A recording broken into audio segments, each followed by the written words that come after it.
대륙간 탄도 미사일을 요격할 수 있는지 한번 알아보겠습니다. 그래서 먼저 미사일 방어 체제를 알아보는데요.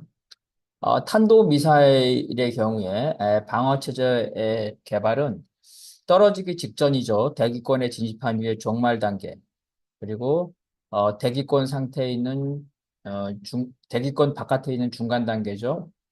그 다음에 발사했을 때 그 로켓 엔진이 타고 있는 상승 단계, 이 세 단계로 되어 있는데요.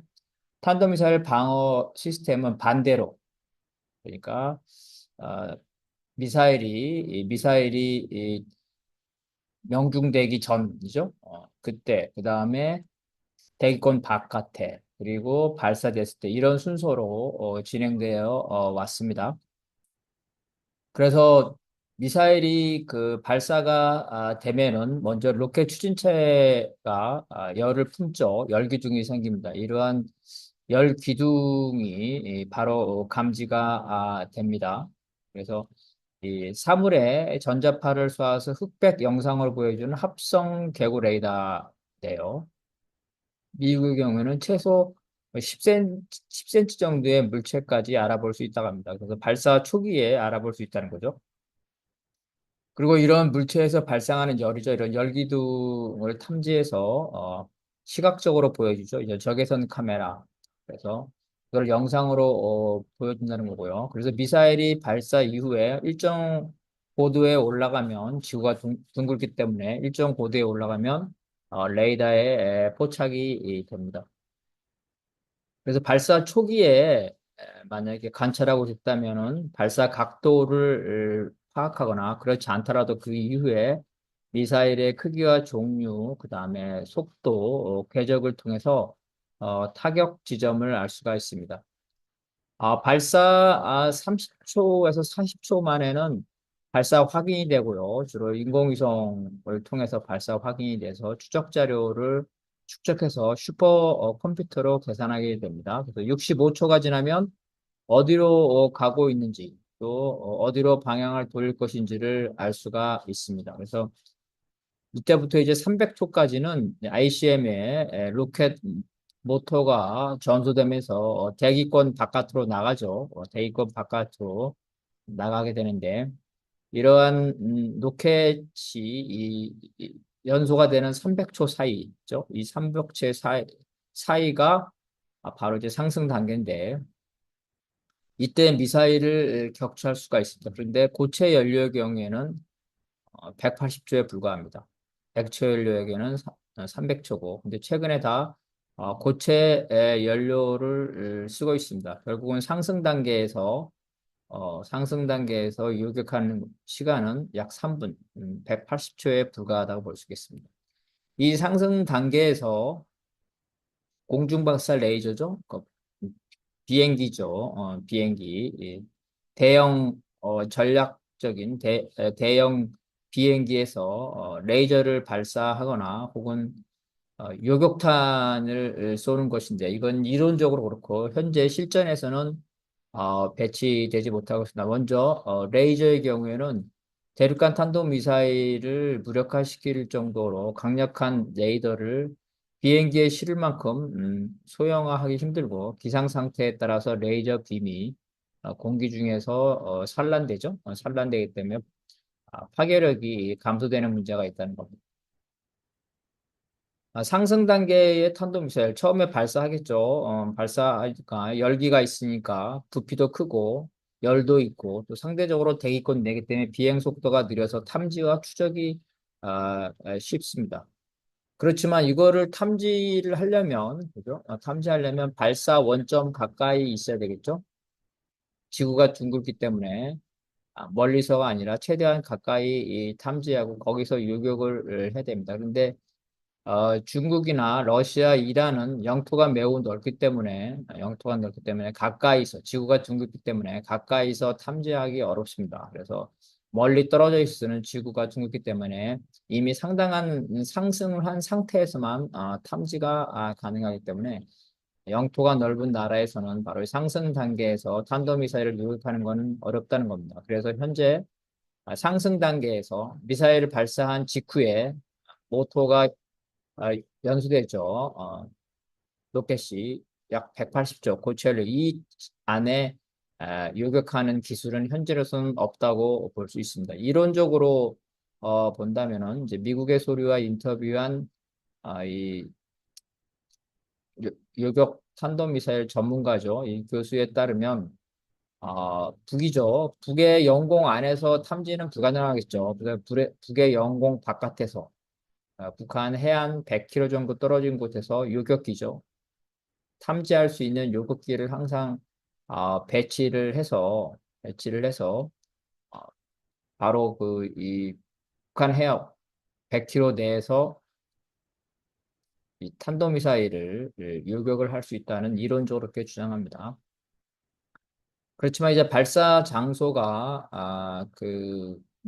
발사 장소하고 이 요격기하고 장소가 멀어질수록 어렵겠죠. 다시 말해서 북한 내륙 지방에 들어가거나 아니면 중국 국경과 가까운 청강읍 정도 이렇게 할 경우에는 벌써 탐지하는 시간이 길어지기 때문에 쉽지가 않다는 겁니다. 서해 쪽에서는 중국의 동의를 얻어야 되겠죠. 그래서 동해안 100km 정도 내에서 대기하고 있다가 상승하는 북의 탄도미사일을 요격할 수 있다. 이론적으로 그렇다는 거고 현실적으로 이러한 요격은 이루어지지 않고 있습니다. 그래서 상승 단계에서 요격은 사실상 불가능하고 이제 중간 단계죠. 중간 단계는 이 대륙간 탄도 미사일이 대기권이죠. 로켓 추진으로 대기권의 압력을 돌파해서 우주상에 날아가는 과정입니다. 관성이죠.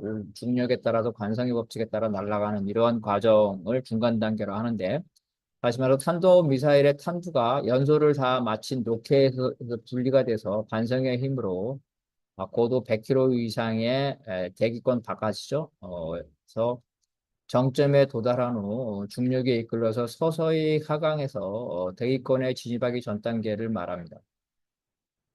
대륙간 탄도 미사일이죠. 예를 들어서 모스크바에서 워싱턴으로 가거나 평양에서 워싱턴으로 날아가는 이런 대륙간 탄도 미사일은 이런 중간 단계죠. 대기권 바깥에 머무는 중간 단계 비행 시간이 20분이기 때문에 상대적으로 요격하기 수 있는 시간이 상대적으로 충분하다고 볼 수 있겠습니다. 그래서 중간 단계에서 미사일을 요격하는 방법은 먼저 미사일을 잡는 겁니다. 요격 미사일입니다. 미국의 경우에는 이제 그죠? 지상에서 발사하는 요격 미사일 GBI라고 볼 수 있겠는데 이거를 현재 운영을 하고 있습니다. 그래서 가장 높은 고도에서 ICBM을 타격하는 거고요. 이거는 대기권 외부에서 즉 미국 본토죠. 미국 대륙 바깥에서 높은 고도에서 타격을 하는 거기 때문에 이 일회 발사로 그 미국 본토 전체를 겨냥하는 어떠한 미사일이라도 단 1회 발사로 방어를 할 수 있습니다. 그래서 이거는 사실상 중거리 미사일이죠. 사거리가 5,300km죠. 최고 고도는 2,000km에 달하기 때문에 우주에서 거의 우주 가까이 대기권 바깥에서 대륙간 탄도 미사일을 유격하는 거라고 볼 수가 있겠습니다. 그래서 이거는 이제 그 SM3라고 해서 더 낮은 고도입니다. 1000km 이하이고 사거리도 2000km 정도 되는 이런 SM3와 함께 대륙간 탄도 미사일의 중간 단계를 방어하고 있습니다. 미국의 경우에는 이러한 유격 미사일 GBI, The Ground Based Interceptor이죠. 이러한 것들이 미국 본토를 방어하기 위해서 캘리포니아 주에 40기가 있고 알래스카 주에 4기가 있답니다. 대부분의 이 요격 미사일은 캘리포니아 주에 있다고 보면 되겠습니다. 요격 미사일의 그 한 발당 많이 보면 7, 80%고 실제로 50% 이하의 요격률이 있기 때문에 미사일 한 발을 격추하기 위해서는 2개 내지 3개의 요격 미사일을 동시에 발사를 해야 됩니다. 실제로 2002년에서 2016년까지 9번의 이러한 미사일 요격 실험에서 6번이 실패했다고 합니다. 이거는 사실은 언제 날라오고 어느 방향으로 알죠. 미리 알면서도 이런 시험용 미사일을 요격하는 데 실패했는데 갑자기 날라오는 미사일을 대륙간 탄도 미사일을 요격하는 건 더 어렵다고 볼 수 있겠습니다. 그래서 미국은 이러한 문제점을 극복하는 차세대 요격 미사일을 2028년에 배치할 예정입니다. 첫 번째로 이러한 GBI죠. 거의 그 대륙간 탄도 미사일과 유사한 이러한 장거리 미사일로 유격하는 것이 실패할 때 두 번째 단계에서 중간 단계에서 유격하는 두 번째 수단이 바로 스탠다드 3요. 스탠다드 3의 그 수정형입니다. 변형형입니다. 블록 2A라는 이제 이러한 개발형이 일부 대륙간 탄도 미사일을 요격할 수 있습니다. 그러니까 스탠다드 이 미사일 SM3는 주로 중단거리 요격이나 그 개량형인 블록 2A는 일부 ICM을 요격할 수 있다는 거죠. 최대 사거리가 2200, 고도는 100km에서 1000km까지고 현재 미국에서 전체 스탠다드 미사일은 약 540발을 보유하고 있지만 ICBM을 요격할 수 있는 미사일은 100발 이내에 불과하다고 합니다. 향후에 이러한 스탠다드 미사일로 무장한 57석의 이지스함이죠. 이러한 이지스함을 미국이 실전에 배치해서 미국 본토를 2차적으로 방해하겠다. 그러니까 이 GBI 미사일로 유혹하는 게 실패할 경우에 스탠다드 미사일로 하는데 미국 전역을 하기 위해서는 약 57석, 죠 이러한 SM으로 무장한 57석의 이지스함이 필요하다고 합니다. 일본도 이미 이지스함에 이걸 배치했고 한국도 이 고각 발사죠. 북이 남한에 대해서 가까운 남한에 대해서 단거리 미사일을 쏴도 되는데 이러한 장거리 미사일로 고각 발사를 했을 때 그거를 애정해서 SM3를 도입해서 배치하겠다 합니다. 하지만 SM3는 남을 향해서 쏘는 주로 단거리죠. 단거리 미사일에는 효용이 없습니다. 그래서 사실은 남한에 SM3를 배치하는 것은 일본 본토나 오키나와 괌 등을 쏘는 중거리 탄도 미사일을 위해서 남한이 이 SM3를 배치합니다. 다시 말해서 남한 자체의 방어가 아니라 미국의 미사일 방어 전략에 따라서 미국이죠. 오키나와 이러한 일본에 있는 주일 미군 기지를 보호하기 위해서 한국에게 강요하는 것이다 이렇게 볼 수 있겠습니다. 그 다음에 세 번째 단계인 종말 단계죠. 대기권에 재진입한 단계입니다. 이러한 종말 단계인 탄도탄의 재진입 단계 요격인데요. 이러한 요격은 이론적으로 보면 가장 낮은 고도에서는 사거리가 60km고, 그 다음에 비행 고도죠. 36km인 신형 패트리어트 미사일로 요격하거나, 사거리가 200km이고, 비행 고도가 150km인 사드로 담당한다 합니다. 또한 2단계에는 유장 핵탄두 디코이가 없습니다. 그리고 이게 떨어지기 직전이죠. 발사돼서 명중하기 직전이기 때문에 30초 이내 요격할 수 있는 시간이 30채밖에 없다는 겁니다. 그리고 이러한 종말 단계에서 대륙간 탄도 미사일의 속도는 마하 20이 넘는데 이러한 패트리어트 미사일이나 사드 같은 경우는 이 속도가 대륙간 탄도 미사일의 반도 안 되기 때문에 사실상 요격하는 게 사실상 어렵다는 게 전문가들의 견해입니다. 어쨌든 간에 행운으로 요격이 성공한다면 이거는 이제 그 핵탄두를 실은 대륙간 탄도 미사일이죠. 재진입체와 충돌을 해서 그 충돌로 미사일에 탑재된 핵무기나 생화학 무기를 태워서 공중분해한다는 건데요. 핵무기는 이 폭발 장치가 따로 있기 때문에 유격 미사일로 충돌로 인해서 핵폭발이 일어나지 않습니다. 그렇지만 생화학 무기는 말이 태운다는 거지 공중에서 완전히 분해되지 않고 아, 일부가 살포가 돼서 피해를 줄 수가 있습니다. 더군다나 또 이러한 패트리어트나 사드 같은 경우는 넓은 지역이 아니라 배치 주변 지역만 방어하는 겁니다. 그래서 이 종말 단계에서 대륙간 탄도미사일을 방어한다는 것은 쉽지 않다. 이게 일반적인 얘기고 주로 이제 그 단거리 미사일을 방어하는 거라 보겠습니다. 이것이 이제 그 미사일 방어망의 시스템입니다. 그래서 여기가 이제 상승 단계죠. 그리고 여기가 중간 단계, 그리고 이거가 이제 하강 단계입니다. 이 부분이 가장 20분에 되고, 그죠? 요격할 시간이 많고, 이 부분이 약 3분, 이 부분은 약 30초라는 거고요.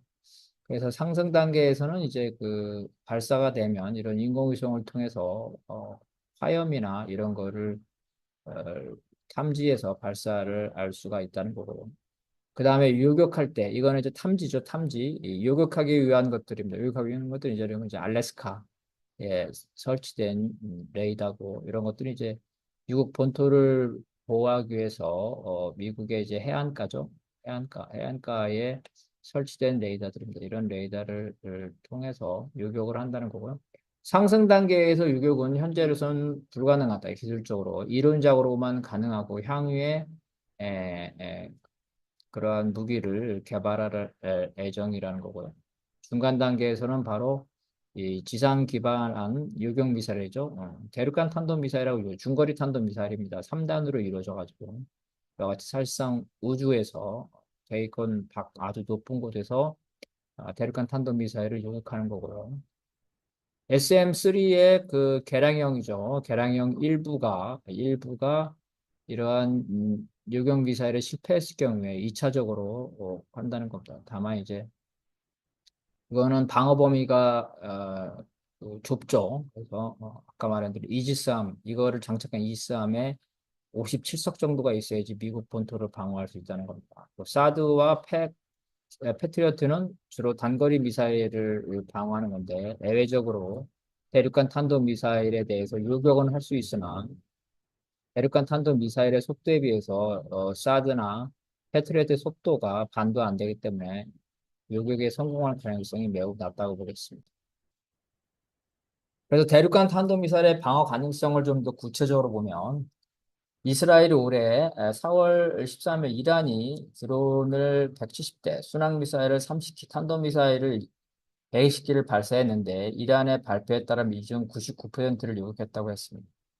근데 실제로 이란은 이스라엘에 대한 공격 정보를 미국에 미리 알려줬습니다. 이란이 이스라엘에 오히려 큰 피해를 입는 걸 막기 위해서 거기에 따르면 이제 미국이 이제 이스라엘과 동맹을 맺어서 이란과 전쟁을 할 수 있기 때문에 미국에게 이 공격 정보를 미리 알려줬죠. 그래서 이걸 알고 있는 미국이나 영국과 같이 이스라엘 우방들이 미사일 탐지나 요격 등에서 이스라엘을 도와줬다는 겁니다. 실제로 미국 중부사령부에 따른 미국이 직접 이란에 띄워올린 80개의 드론이죠. 그리고 탄도미사일도 여러 개를 무력화했다니까 실제로 미국이 발사한 요격 미사일은 더 많다고 보겠습니다. 즉 이스라엘에 도착하기도 전에 이란의 무기들이 상당수 무력화된 거라고 볼 수가 있겠습니다. 그래서 일부에서는 이란이 이렇게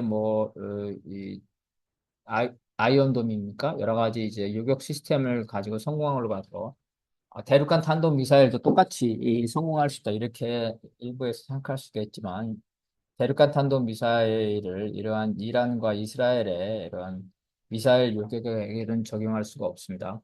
아까 말한 대로 현재 대륙간 탄도 미사일을 상승 단계에서 요격할 수단이 없죠.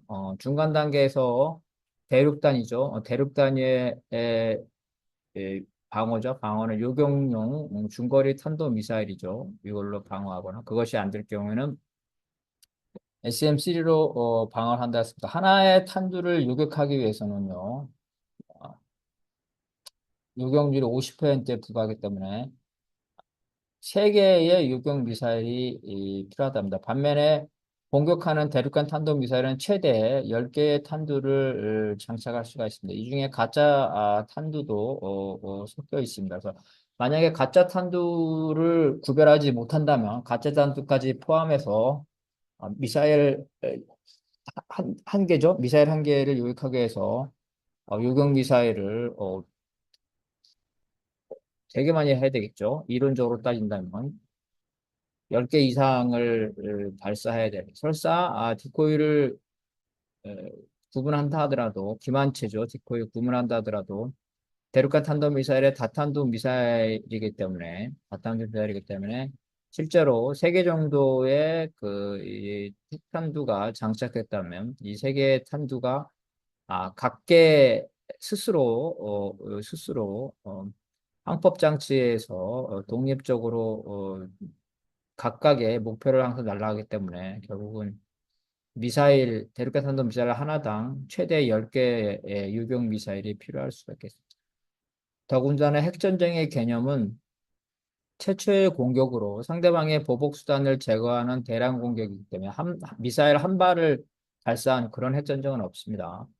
핵미사일에 관한 냉전 시대의 그 전략에 따르면 미국 같은 경우에는 약 5천 기의 핵 발사 시스템을 유지하고 있는 상태에서 그중에 1,500개를 동시에 발사하는 그러한 전쟁 개념을 가지고 있습니다.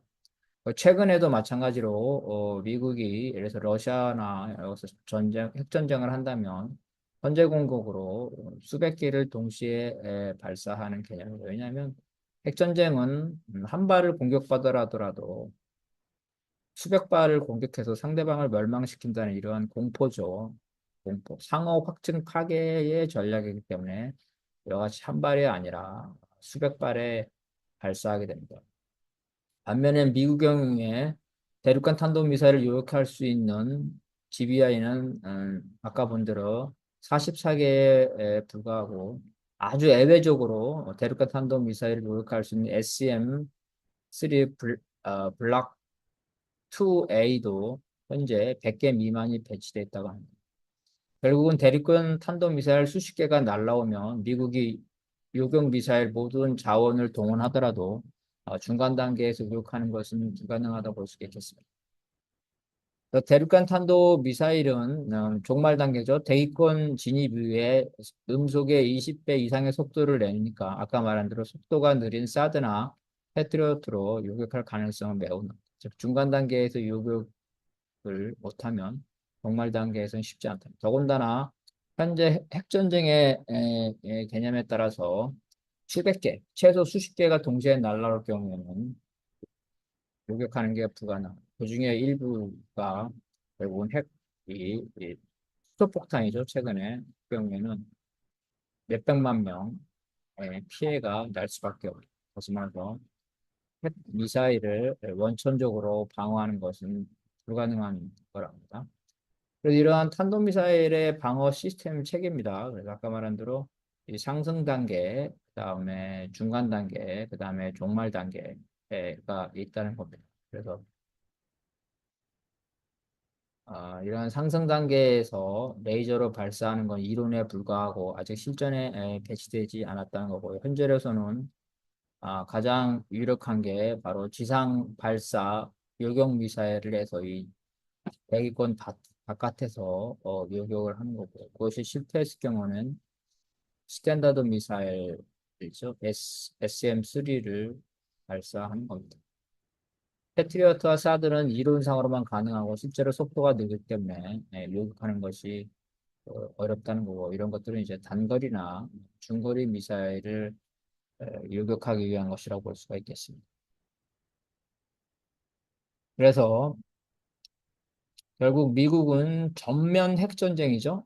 전면 핵전쟁이 이루어질 때 다시 말해서 이럴 경우에는 중국이나 러시아가 핵미사일을 어, 최소 수십 개 혹은 수백 개죠. 수백 개를 쏘게 되겠죠. 이럴 경우에는 전체 달을 방어하기 못하기 때문에 미사일 타격 지점을 탐지를 해서 지휘부가 있는 워싱턴과 주요 대도시만 보호하는 것.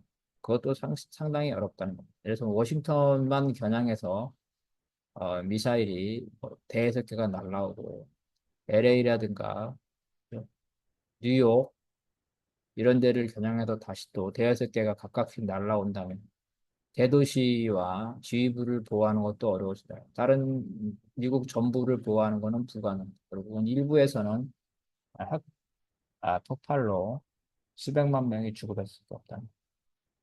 따라서 미사일 방어 시스템, 미국의 지금 미사일 방어 시스템은 대륙간 탄도 미사일을 수백 기죠. 이제 수백 기를 가지고 있는 미국과 중국, 러시아 사이에 적용할 수 있는 방어 전략이 아니라는 겁니다. 이들 사이에는 방어를 한다는 것이 아니라 보복. 만약에 한 발이라도 받으면 수백 발로 보복을 하겠다 하면서 상대방을 억제하는 이러한 상호 확증 파괴로 전쟁이 억제되고 있다는 겁니다. 현재 북의 경우에 북의 핵탄두는 50개에서 100개 정도로 예측이 되고 대륙간 탄도 미사일이죠. 그걸 투발할 수 있는 미사일은 20여 개 정도로 알려져 있습니다. 그래서 북이